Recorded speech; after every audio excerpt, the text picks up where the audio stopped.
एक गांव में दो मेंढक रहते थे। वे सिर्फ दोस्त नहीं थे, बल्कि भाइयों से थे।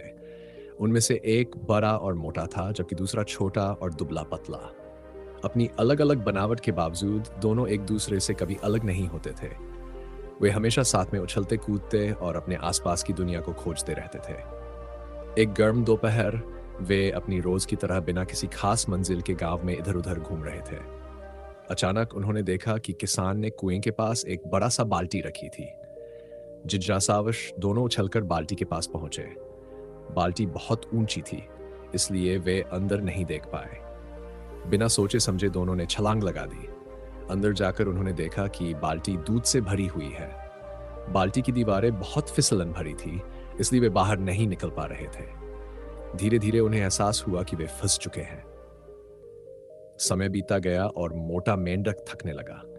उसने अपने छोटे दोस्त से कहा, हम घंटों से तैर रहे हैं, लेकिन कोई रास्ता नहीं है। हम डूबने वाले हैं, ये तय है। लेकिन छोटा मेंढक बोला, नहीं, हम अभी हार नहीं मान सकते।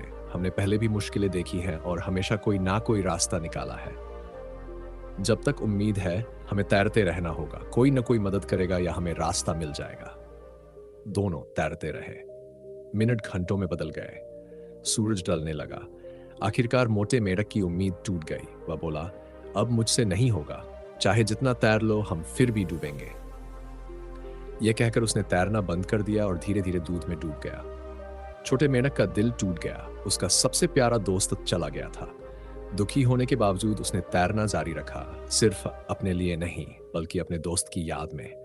उसने फुसफुसाकर कहा, मैं तेरी कुर्बानी बेकार नहीं जाने दूंगा। वह तैरता रहा, उन सभी अच्छी यादों को याद करते हुए जो उन्होंने साथ बिताई थी। रात बढ़ती गई और तभी एक चमत्कार हुआ।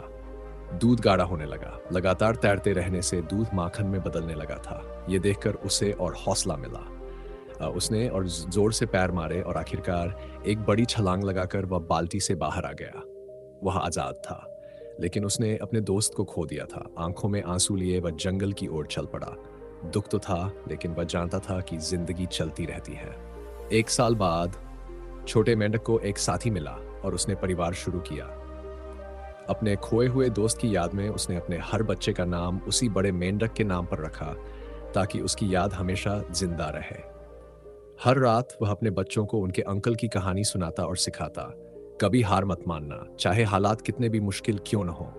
जिंदगी कठिन है और अक्सर हार मान लेना आसान लगता है, लेकिन जब तक कोशिश जारी है, उम्मीद भी जिंदा है।